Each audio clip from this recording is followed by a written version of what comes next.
Servicio. Responsabilidad. Confianza.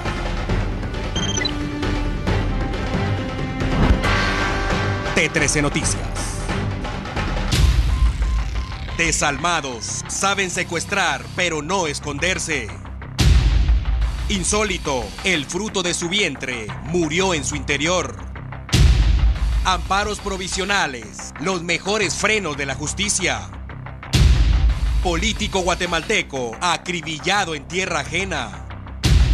El blindaje de Vladimir Aguilar ya tiene fisuras. En el mundo, desesperada madre lanza al vacío a sus 3 hijos. Y en los deportes, la orejona se quedará en España. Esto es el servicio informativo que usted necesita.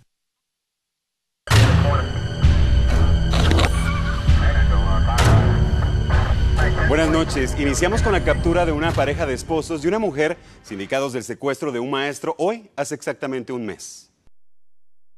El 7 de abril le presentamos en T13 Noticias la información de una persona desaparecida, un profesor de educación media que fue visto por última vez el lunes 4 de abril. Se trataba de Davis Misael Meléndez. Hasta ese momento su familia no sabía lo que había pasado con él y estaba desesperada por encontrarlo. Días después, el sábado 9, su instinto de supervivencia, paciencia y un poco de astucia fue lo que le salvó la vida a este profesor de la jornada nocturna de un instituto de educación básica de San Juan Zacatepeques, al lograr liberarse de sus captores, quienes exigían 500,000 quetzales por su liberación. El hombre aprovechó que lo dejaron solo en el lugar de cautiverio, ubicado en Ciudad Quetzal, y logró salir del recinto. En su desesperación buscó ayuda y fue así como encontró una patrulla de la PNC que monitoreaba el sector, junto a una unidad del Ejército de Guatemala.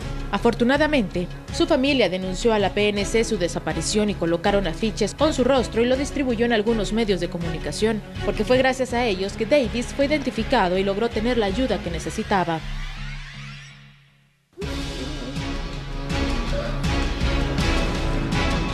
Hoy finalmente, tras varios allanamientos e investigaciones en Ciudad Quetzal, San Juan Zacatepeques, se logró la captura de 3 presuntos secuestradores, integrantes de una banda denominada Los Neófitos, y quienes se cree tenían secuestrado al docente. Entre los capturados está una pareja de esposos que admitieron conocer al profesor desde hace varios años. Los 3 indicados fueron puestos a disposición del juzgado de Misco.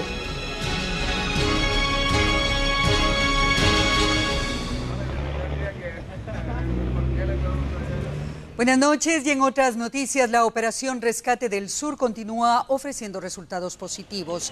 El día de las acciones se informó sobre el arresto de 72 presuntos delincuentes, pero en las últimas horas la cifra aumentó a 76.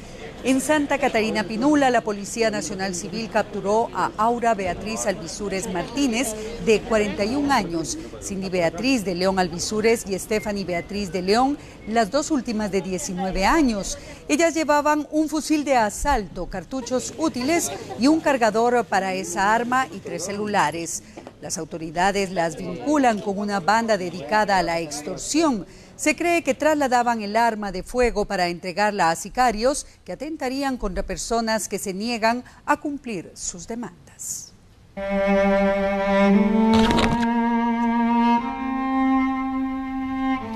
Lamentable, una mujer en estado de gestación lleva a su hijo muerto en el vientre y a pesar del riesgo, en el hospital de Retaluleu sigue sin recibir la atención adecuada. Este es el Hospital Nacional de Retaluleu, uno de tantos donde no hay medicinas y algunos insumos deben comprarlos los familiares de los pacientes. Aquí está internada Suheidi Beatriz Reyes, una mujer de 22 años, a la cual no pudimos tener acceso por orden de los médicos. Sin embargo, nos referimos a ella porque desde hace 4 días permanece internada, escuche bien, con un bebé muerto en su interior. Suheidi tenía 7 meses de embarazo, pero al asistir al ginecólogo en un sanatorio privado, el médico se percató que no había movimiento y declaró que se trataba de un aborto retenido. El bebé murió, pero no fue expulsado. El punto acá es que además del fallecimiento del niño, Suheidi permanece solo en el área de observación y después de 4 días no ha sido intervenida para extraer los restos de su hijo. El esposo de esta mujer, como cualquier otro en su lugar, siente temor. Yo sí tengo miedo que le pase algo a ella. Ya murió el bebé y ahora que le va a pasar algo a ella. Buscamos la postura del director del centro hospitalario, Gilberto Morales. Preste mucha atención, porque el hombre es de pocas palabras. No nos han avisado ahorita nada de esto. A pesar de que ya son 4 días.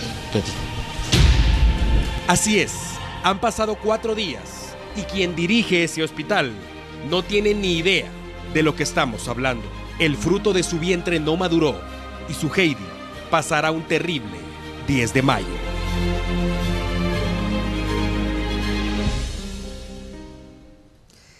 Y otra dura y difícil noticia, y es que hoy fue capturado un presunto violador que embarazó a su víctima, una adolescente de tan solo 14 años. Este individuo es Juan Carlos Toc Luis, de 24 años, y hoy fue capturado durante un allanamiento en la calle principal del cantón Pilaseca, en el municipio de Chinautla. Su delito es violación sexual con circunstancias especiales de agravación. Investigadores del Ministerio Público actuaron con base en una denuncia que presentaron familiares de Toc Luis, a quien acusan de violar a una jovencita de 14 años, también familiar de él, a quien embarazó y ahora cría a un bebé de 4 meses. Para cometer las violaciones contra la adolescente, Toc Luis aprovechaba la ausencia de sus familiares, quienes nunca sospecharon de sus intenciones porque creían que lejos de afectarlos, las protegía. Este caso aumenta las estadísticas de violaciones sexuales contra niños y adolescentes que encuentran a sus victimarios en el seno de su hogar.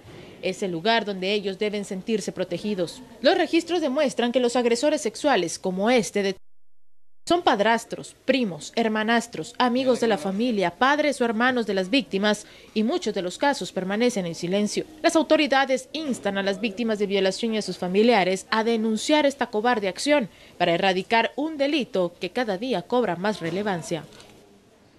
Y cambiamos la tónica de la información porque continúa la polémica por el juicio por genocidio que se ventila en tribunales contra 2 militares en situación de retiro. A pesar que el ex jefe de facto, José Efraín Ríos Montt, fue condenado a 80 años de cárcel y su ex jefe de inteligencia militar, José Mauricio Rodríguez Sánchez, fue declarado inocente en el mediático juicio de genocidio, que días después fue anulado por la Corte de Constitucionalidad. El pasado 16 de marzo se inició el segundo juicio contra estos 2 militares retirados. Durante estos días fueron escuchadas las declaraciones de 30 testigos, 40. Se ha dado lectura a 806 medios de prueba, más de la mitad de la evidencia que presentaría la Fiscalía de Derechos Humanos. Sin embargo, todo esto quedó en suspenso por la resolución de la Sala Primera de la Corte de Apelaciones, que otorgó un amparo provisional a las asociaciones de derechos humanos que representan a las víctimas del conflicto armado interno, quienes participan como querellantes en el proceso, en el que buscan que los juicios contra Ríos Montt y Rodríguez Sánchez se realicen de forma separada. A pesar de las advertencias sobre su posible anulación por recursos pendientes de resolver presentados por los abogados de ambas partes procesales, el Tribunal de Mayor Riesgo B dio vía libre al inicio del juicio.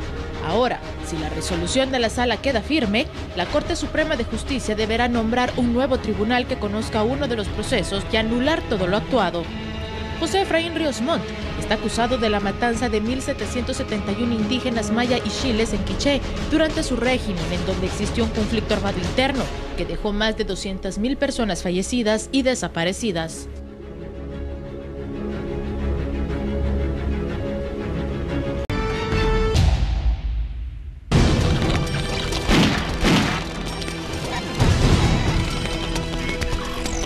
De regreso en T13 Noticias, y escuche usted, un guatemalteco que fue candidato a diputado en las elecciones pasadas murió asesinado en Costa Rica.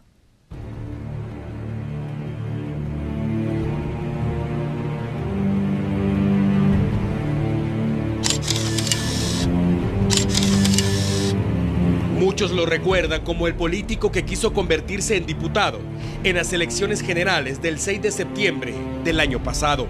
Se llamaba Claudio Cisniega Fernández, tenía 37 años y por razones personales viajó hace algunos días a Costa Rica. Según las autoridades de ese país, Claudio viajaba en un lujoso automóvil junto a otro guatemalteco, Herbert Castellanos Rodas, de 36 años, cuando fueron interceptados por hombres en motocicleta, quienes abrieron fuego en más de 15 ocasiones. Ambos fallecieron en el sitio y las autoridades costarricenses rápidamente declararon que de manera preliminar se sabe que se trata de un ajuste de cuentas entre grupos dedicados al trasiego de estupefacientes. Y parece que no están tan lejos de acertar, aunque claro, solo las autoridades tienen la voz oficial para confirmar o descartar hipótesis. Sin embargo, según medios internacionales, Claudio Cisniega fue arrestado en Italia en el año 2009 durante una transacción de cocaína. La detención ocurrió en Florencia y ese día cayó junto a un hombre de origen estadounidense cuando intentaron entregar 4 libras de la droga en mención. Ahora falta esperar que avancen las investigaciones de las autoridades de Costa Rica para conocer las respuestas a las interrogantes que deja el asesinato de 2 guatemaltecos en tierra ajena.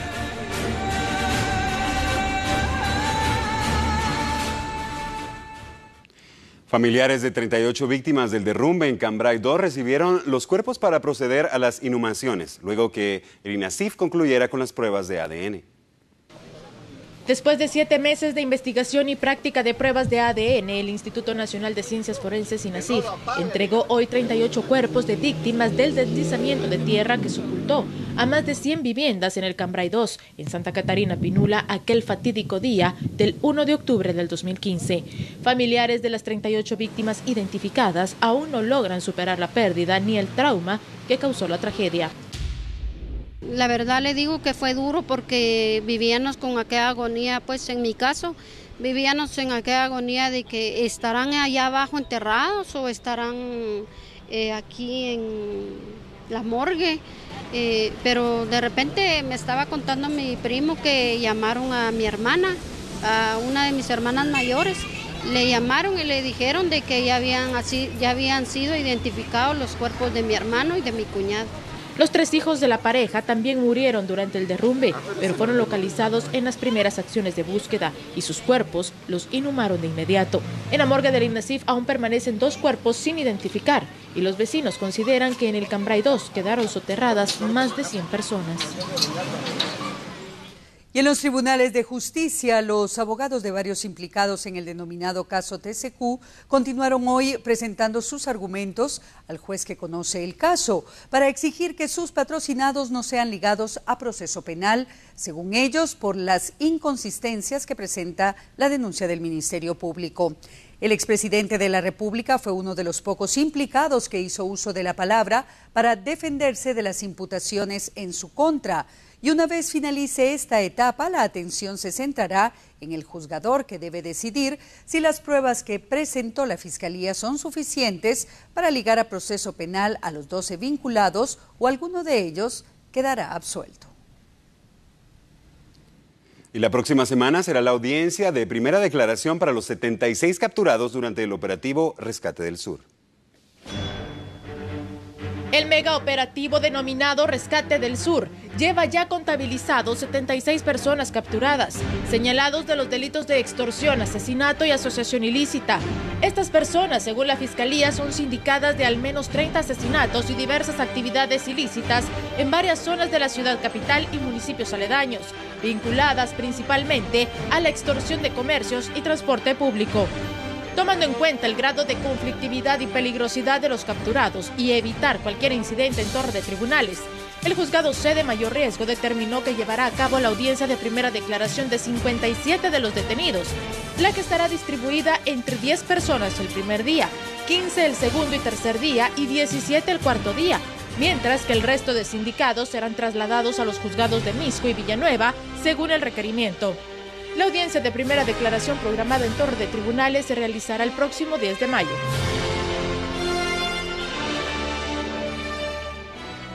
La Policía Nacional Civil capturó a 2 adolescentes de 16 y 17 años en la colonia El Limón, en la zona 18 capitalina. Los agentes captores les decomisaron una pistola con reporte de robo, 3 tolvas, 33 municiones, 1 libra de marihuana y varios celulares. Se cree que con esta captura se evitó el asesinato de un piloto de autobús o comerciante en la referida zona y las acciones continuarán para capturar al resto de integrantes de esta banda delincuencial. En las últimas 24 horas, la policía reporta el arresto de 72 presuntos delincuentes y la incautación de 9 armas de fuego.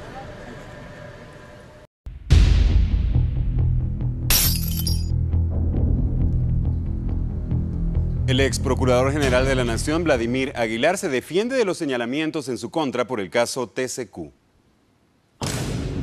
El ex procurador general de la Nación y magistrado de la Corte Suprema de Justicia, Vladimir Aguilar, brindó una conferencia de prensa en respuesta al trámite de antejuicio en su contra por parte del Ministerio Público, en donde dijo no haber sido notificado aún del proceso y una vez más dijo que acatará la ley y se defendió con las acusaciones. Puede haber incumplimiento de deberes por no declarar la lesividad, porque el mismo artículo 20 de la Ley de lo Contencioso Administrativo establece que es una sala jurisdiccional y el procurador, que no puede actuar de oficio, debe ir autorizado por un Consejo de Ministros dirigido por el Presidente de la República, y en este caso no hay responsabilidad ni por acción, menos por omisión. Aguilar también hizo referencia a la temporalidad de los hechos y de la concretación del contrato. Tenemos que tener claro dos elementos. Es la temporalidad de cada uno de los denunciados, porque lo que no se ha mencionado aquí es que esta denuncia no es exclusivamente contra su servidor. Esta denuncia abarca a varios exfuncionarios. Asimismo, dijo que en ningún momento participó dentro de los estudios de impacto ambiental y negociaciones del contrato. En ningún momento, y lo digo de forma categórica, yo recibí una instrucción del presidente para este expediente. Segundo, de acuerdo a los medios de investigación y a los documentos, este asunto obedece a un expediente. Y cuando hacemos referencia a opiniones, a dictámenes, no estamos hablando de términos verbales, hacemos referencia a documentos. Y este expediente se terminó de formar en el 2012. En otras palabras, nunca intervine en ese expediente, no hay una sola firma, ni de opinión, ni dictamen. Mientras tanto, falta por determinar si la Corte Suprema de Justicia acepta remover la inmunidad del magistrado. Y en otro orden de noticias, el gobierno de Belice continúa intentando justificar a sus tropas ante la muerte del niño guatemalteco de 13 años asesinado por soldados beliceños. El cinismo es evidente en el gobierno de Belice, que por un medio de comunicación expuso que la muerte de Julio Alvarado, de 13 años, en la zona de adyacencia a manos de soldados de ese país, es producto de un cruce de fuego entre Fuerzas Armadas guatemaltecas y beliceñas. Es una situación que se está manipulando de parte del gobierno de Belice, tratando de ser ahora victimizarse ellos, cuando la realidad es otra, ¿verdad? Ellos de una manera impune mataron al niño o al joven que mataron, al otro niño que quedó herido, al padre de estos dos niños, y lo que nosotros estamos insistiendo es que el proceso de acompañamiento de la ONU sea imprescindible para seguir durante todos los otros pasos que se están pidiendo, la Comisión Internacional de los Derechos Humanos, el resarcimiento para la familia. Con las acciones que adoptó el gobierno de Belice, queda claro que utiliza sus medios de comunicación para manipular la información y evadir sus responsabilidades diplomáticas. Y el ingenio se perdió por la indiscreción y el resultado fue un frustrado plan de fuga de la cárcel. Si ese ingenio que tienen los reos para planificar sus fugas lo emplearan para trabajar honradamente y en beneficio de su familia y del país, quizá nunca pisarían el suelo de una cárcel, pero por lo visto se vuelven ingeniosos con el encierro, producto de las condenas. El pasado fin de semana, una denuncia anónima al sistema penitenciario alertó acerca de un posible plan de fuga. En consecuencia, las autoridades montaron 4 operativos y en un anexo del preventivo para varones de la zona 18 se llevaron esta sorpresa.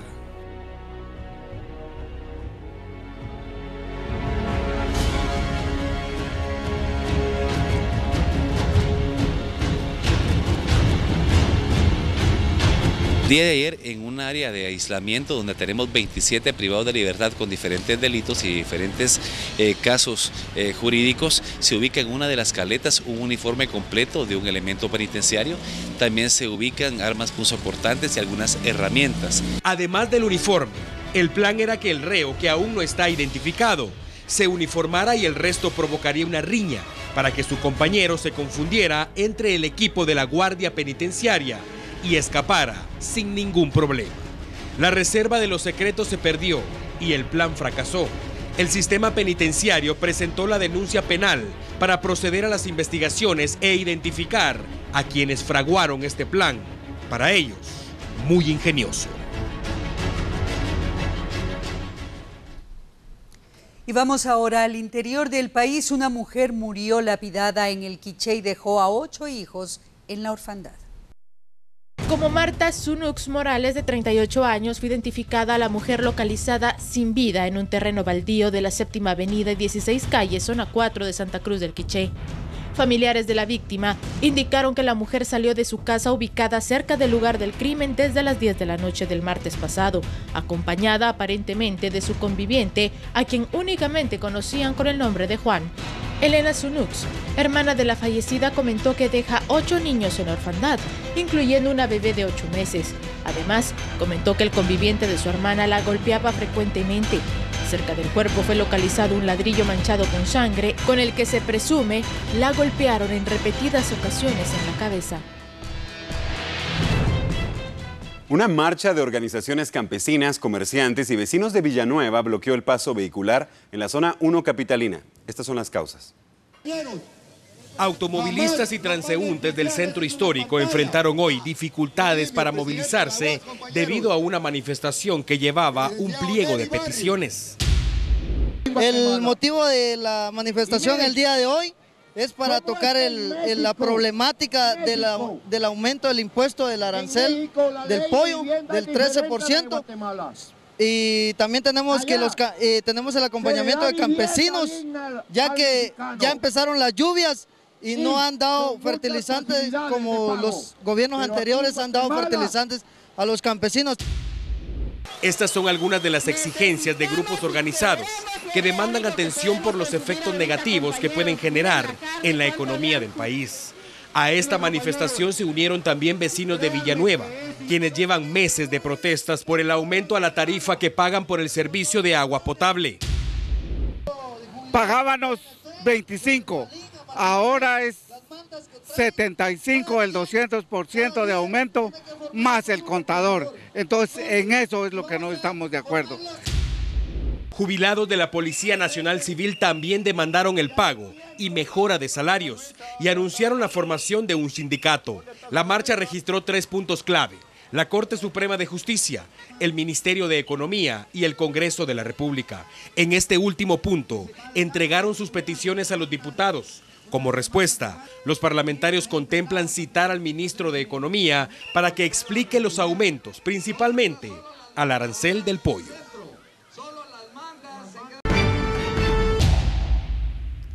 Continuamos en T13 Noticias con más información. Y siguen las anomalías en la red hospitalaria del país por malos funcionarios que pretenden beneficiar a empresas privadas sin importarles la salud de los pacientes.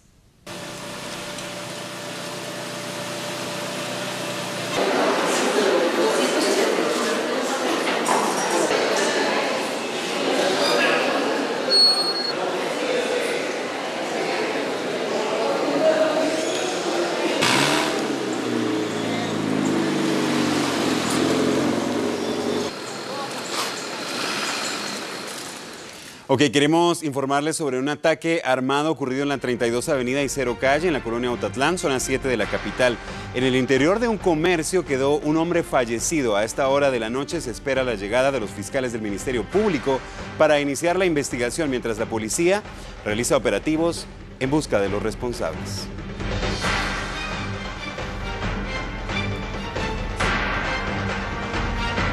Y en información de último minuto, agentes de la Policía Nacional Civil tienen retenido al piloto de un camión cisterna, esto en Suchitepeques.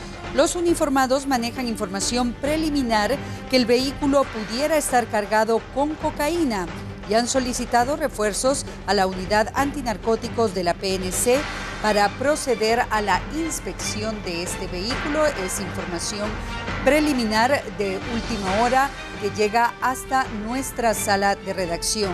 Y con esta información de último minuto, a la cual le daremos seguimiento, concluimos esta emisión agradeciendo su sintonía. En nombre de todo el equipo de T13, que pasen una feliz noche. Nos vemos mañana a las 21 horas. Que descansen.